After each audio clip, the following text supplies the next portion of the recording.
Voilà, bonjour, chers amis, je vais passer donc à une autre étude et le thème d'aujourd'hui ça va être comment faire comprendre aux personnes en difficulté qu'elles peuvent retrouver leur dignité.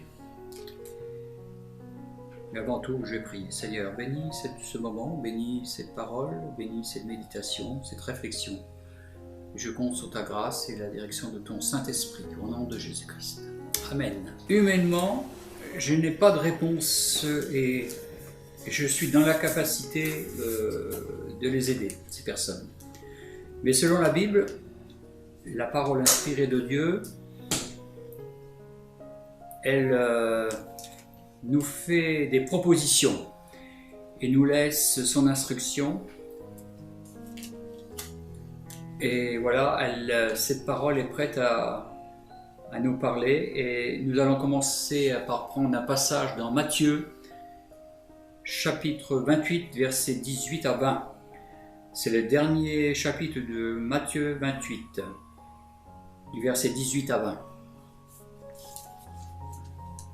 Alors Jésus s'approcha d'eux et leur parla ainsi : « J'ai reçu tout pouvoir dans le ciel et sur la terre. Allez donc dans le monde entier, faites des disciples parmi tous les peuples, baptisez-les au nom du Père, du Fils et du Saint-Esprit, et apprenez-leur à obéir à tout ce que je vous ai prescrit. Et voici, je suis moi-même avec vous chaque jour jusqu'à la fin du monde. » Voilà, je voudrais juste rappeler mon témoignage personnel. Donc j'ai eu dans ma vie un moment de grandes difficultés et à l'écoute de la parole de Dieu, à l'écoute de la lecture de la Bible, à l'écoute de certains témoignages autour de moi, dans ma famille, voilà, j'ai eu un changement intérieur et une preuve de l'amour de Dieu. Un témoignage assez puissant de sa grâce, la grâce de Dieu, de connaître le pardon de mes péchés, de connaître sa paix et la joie de sa présence. De savoir aussi que Jésus est mort sur la croix pour moi à cause de mes péchés. Et de savoir que sa résurrection est le point d'orgue pour notre justification. Si vous êtes cette personne brisée, abandonnée, incomprise, rejetée par les vôtres, se sentant coupable, orpheline, malade et dans des questionnements sans réponse, j'ai une bonne nouvelle pour toi, pour vous, chers amis. Mais avant de partager celle-ci, j'ai quelque chose à te dire et à vous dire. Je suis redevable à ton égard. Ma responsabilité est devant Dieu et devant les hommes. Nous trouvons donc un passage dans Matthieu 7, verset 11. Ce passage est du genre de règle d'or. Tout ce que vous voulez que les hommes fassent pour vous, faites-le de même pour eux, car c'est la loi et les prophètes. Voilà, je vais le répéter encore une fois. Tout ce que vous voulez que les hommes fassent pour vous, faites-le de même pour eux, car c'est la loi et les prophètes. Cette guérison interne et divine, nous ne pourrons pas la garder pour nous-mêmes. Nous voulons la partager avec d'autres. Laissons parler la Bible, la parole de Dieu, s'il vous plaît. Justement, ou une autre chose, je voudrais encore rappeler, vous allez vivre en écoutant cette méditation, cette parole de Dieu, un combat. Ça peut paraître étrange, mais en écoutant la parole de Dieu, souvent il y a des choses qui se passent en nous et vous risquerez de ressentir un rejet, même d'entendre une peur, des doutes vous envahir et peut-être la moquerie et autre chose. Voilà ce que la parole de Dieu, la Bible, nous propose aujourd'hui proposition salutaire et nous allons voir quelques remèdes. Dans Jean chapitre 14, verset 6, nous lisons que la parole de Dieu propose à entrer par la porte étroite. Et c'est Jésus qui propose d'entrer par la porte étroite, et lui-même cette porte. Quand on vient se faire soigner par un médecin, c'est toujours un rendez-vous ou sur un rendez-vous, et on se trouve seul dans cette pièce, face à notre destinée. Et quelle est cette destinée? C'est vrai que c'est une parole dure à entendre, nous allons vers l'inconnu, et la foi, c'est ça, nous allons vers l'inconnu, et on doit passer par cette porte étroite qui est Jésus. Voilà, il arrive un moment qu'il faut qu'on laisse la religion de côté, nos appuis, nos béquilles, nos assurances éphémères, nos raisonnements fondés sur du sable, notre orgueil, nos prétentions. Voilà ce que Jésus propose dans Matthieu 7. Donc j'aimerais bien quand même lire ce verset, Matthieu 7 du verset 13 à 14, où il est dit: « Entrez par la porte étroite, en effet large est la porte, et facile est la route qui mène à la perdition. Nombreux sont ceux qui s'engagent, mais étroite est la porte et difficile le sentier qui mène à la vie. Qu'ils sont peu nombreux ceux qui les trouvent. » Voilà le premier remède. Un deuxième remède, dans Jean 14, où Jésus lui-même rappelle qu'il est le chemin, la vérité et la vie. Le chemin, c'est vrai que on se sent souvent perdu et on aimerait bien retrouver le chemin. On se sent souvent pris par des mensonges et des pièges et on aimerait bien connaître cette vérité. Et aussi, souvent la mort nous fait peur et on a besoin de connaître cette vie intérieure. Et Jésus propose qu'il est le chemin. Il rappelle qu'il est la vérité et la vie. Voilà, c'est un divin thérapeute et c'est lui qui a la clé de la guérison. Un autre remède, le troisième, dans Matthieu 27, du verset 27 à 31, où nous lisons, et c'est vrai qu'il est arrivé un moment où Jésus, avant de la crucifixion, a passé par de durs moments. Regardons Matthieu 27, du verset 27 à 31. Les soldats du gouverneur traînèrent Jésus vers l'intérieur du palais et rassemblèrent toute la cohorte autour de lui. Ils lui arrachèrent ses vêtements et le revêtirent d'un manteau écarlate. Ils lui posèrent sur la tête une couronne tressée de rameaux épineux.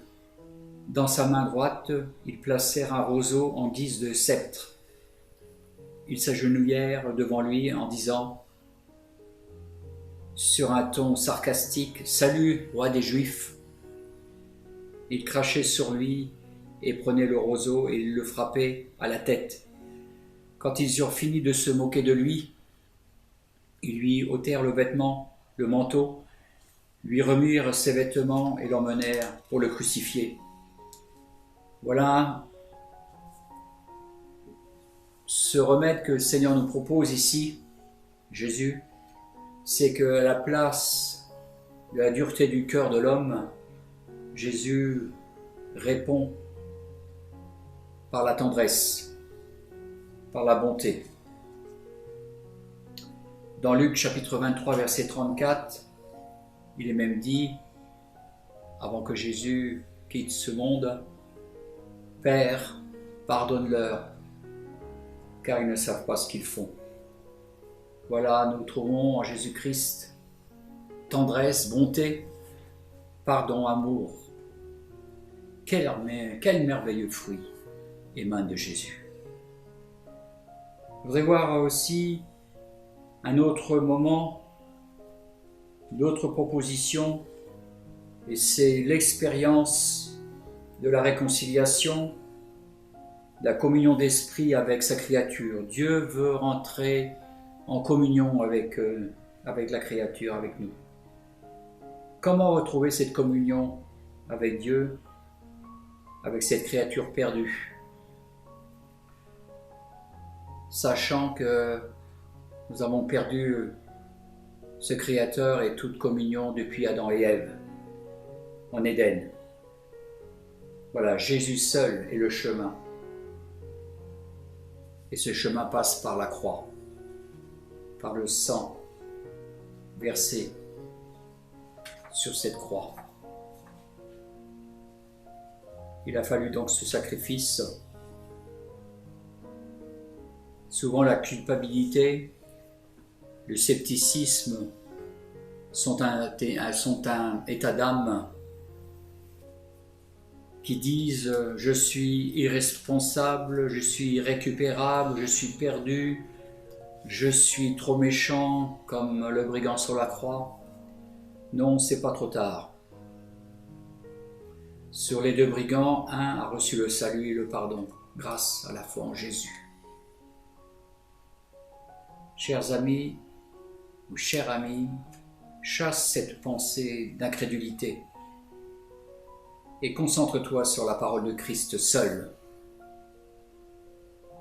Jésus a dit « Viens à moi, crois en moi ». Écoute encore cette parole,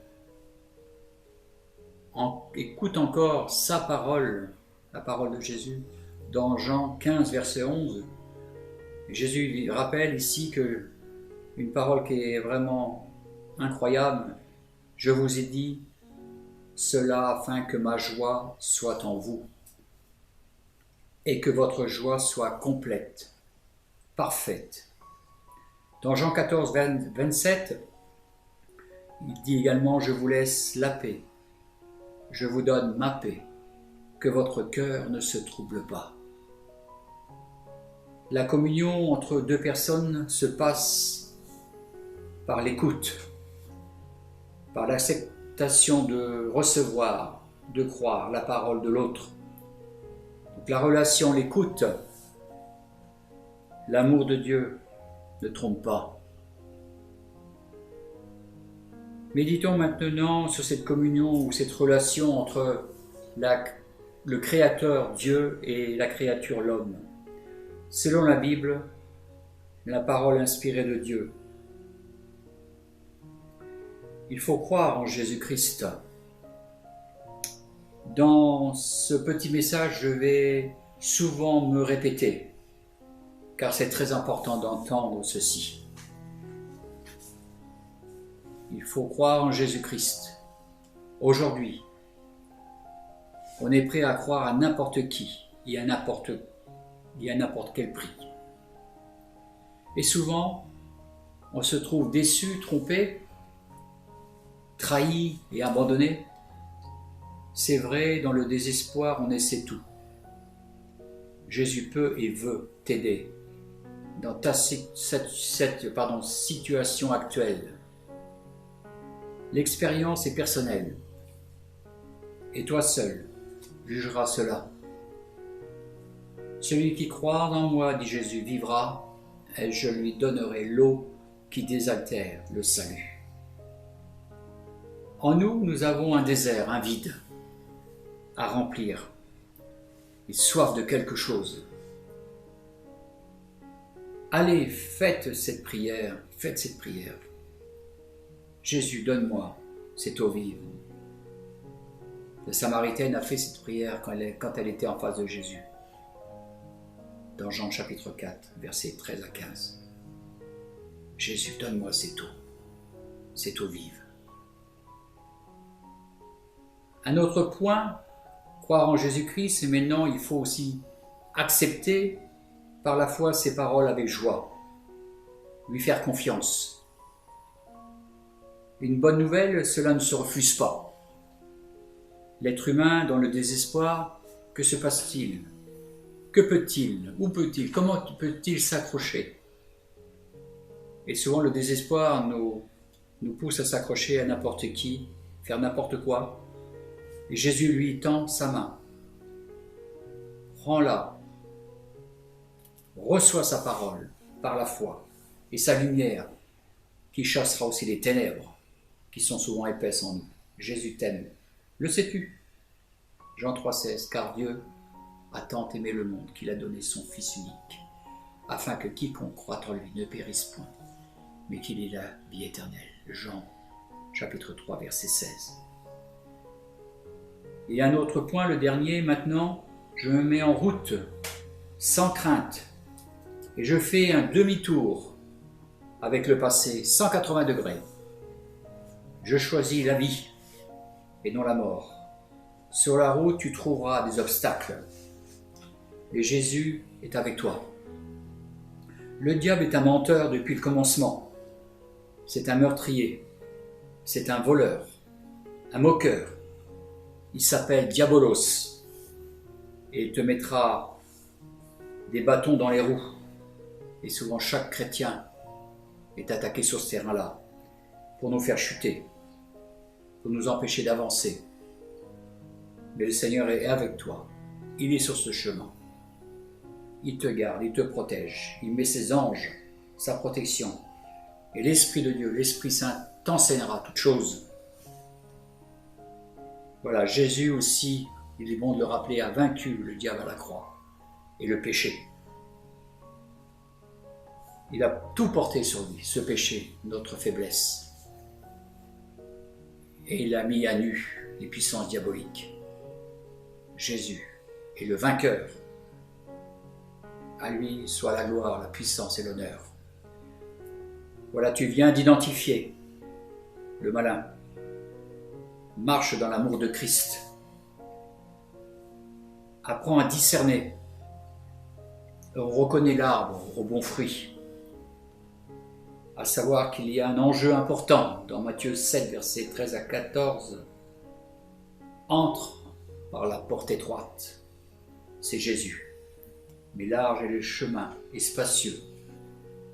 Ce chemin qui mène à la perdition. Mais resserré est le chemin qui mène à la vie éternelle. En conclusion, voici un CV, le CV, le testament de Jésus. En résumé, dans la parole de Dieu, dans Matthieu, on trouve qu'il lui-même, il nous le rappelle, dans Matthieu 11, qu'il était doux et humble de cœur. Il est par excellence celui qui procure la paix. Il a fait la paix par le sang de sa croix. Colossiens chapitre 1, verset 20. Jésus a été humilié, persécuté, homme de douleur. Et en même temps, Jésus connaissait la plénitude de joie qu'il communiquait à ses disciples lors de son ministère sur cette terre, face à leurs doutes et à leurs faiblesses. Jésus connaissait la plénitude de la joie. Dans Ésaïe 53. Comment vivre ces béatitudes, les expérimenter? Ce bonheur extrême, on peut le goûter. Ici-bas, sur terre, et ce bonheur sera parfait, bien sûr, dans le ciel. Ici-bas, le péché a tout détruit. La désobéissance, ça mène à la douleur. Oui, pour vivre et goûter aux effets des béatitudes, Jésus propose qu'il faut croire de nouveau, je le répète, en Jésus, en lui, en ses paroles écrites. Obéir, c'est pas dans notre nature, et vous le savez vous-même. Et comment pouvez-vous dire que ce fruit est bon il faut le goûter tout simplement. Et après on donne notre avis. Effectivement, ce fruit est bon. Quand on goûte à Jésus, on peut dire, il est bon, il est adorable, il est plein d'amour, plein de bienveillance à notre égard. Jésus aussi propose, après cette confiance en lui, qu'il faut accepter ses paroles avec joie, comme un projet de Dieu, pour notre vie, votre vie, en sachant que cette promesse s'accomplira. Ensuite, après l'acceptation de son appel, se mettre en route. Savoir que Dieu te connaît parfaitement, ton cœur, tes intentions. Dieu voit tout, c'est tout de toi. Entend aussi tes pensées.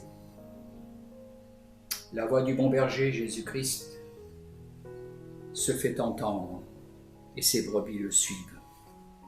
Jean chapitre 10. Une fois en route, la soif de Dieu grandira. L'ignorance sera remplacée par la connaissance du plan de Dieu. Les yeux s'ouvriront sur l'essentiel, l'important, le primordial. Jésus est le chemin, la vérité, la vie. Il n'y a de salut en aucun autre. Jean chapitre 14. Je voudrais terminer cette petite méditation par 2 prières. Je vais prier pour toi, pour vous, personnellement. Vous pouvez déjà fermer les yeux et baisser la tête. Seigneur Jésus, libère cette atmosphère de toute souillure, l'esprit d'impureté, de mensonge, l'esprit d'incrédulité, de maladie, d'infirmité qui tient lié l'âme, qui est en recherche de la vérité, du salut en Jésus-Christ. Ouvre son cœur, Saint-Esprit, libère ta créature de l'ignorance. Amen. Maintenant, je vais vous faire une proposition, si vous voulez bien, prière d'acceptation de Jésus. Si vous pouvez répéter après moi, et je laisserai un temps de silence à chaque fois. Priez. Mon Dieu créateur et sauveur, et Dieu d'amour, pardon de t'avoir offensé, de t'avoir blessé par mes comportements indignes et de mon indifférence. J'ai péché contre toi seul. Je veux recevoir Jésus-Christ dans mon cœur. Et j'accepte Jésus comme mon Sauveur et Seigneur. Dans mon cœur. Et je crois que Jésus est mort sur la croix pour moi. Merci de me recevoir, Père Céleste, en Jésus-Christ. Amen. Voilà, je vous souhaite bon courage, lisez la Bible et à bientôt.